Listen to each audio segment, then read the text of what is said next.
Hi guys, it's been weeks since I last updated. Sobrang busy talaga ng August, but here's a little food dump of everything we tried last month. First off, the Loja in Parañaque. If meron kayong budget para sa isang special occasion, this place is perfect. They serve Italian-Filipino cuisine in a beautiful setting. Next is IKEA. Still the best place to eat pares, pero medyo mahal lang.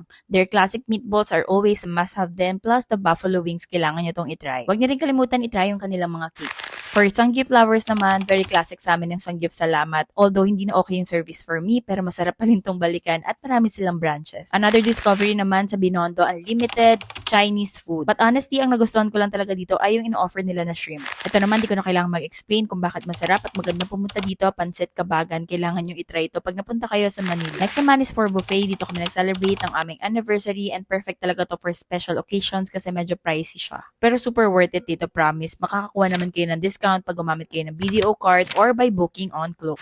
Yung mga friends ko naman from South pumunta dito sa Manila, syempre dinala ko sila sa Ugbo. We also went to King Chef kasi nag-offer sila dito ng 40% off at alam niyo naman kung gaano kasarap sa King Chef. And yung last week ng August namin, umuwi kami sa Bicol. We went to our favorite kinalasan spot at tinry din namin yung G1 for the first time. Sabayan nyo na rin ang Sabaldicas. Ito naman yung pwede mong puntahan kung gusto mo matry yung mga Bicolano dishes. Huwag din kayong aalis ng Bicol hanggat hindi niya tinatry yung Bigs, and if you want to support local, meron ditong Weekend Burger, DCA, Arq10, and Garden Cafe. Yun lang lahat. See you again next month!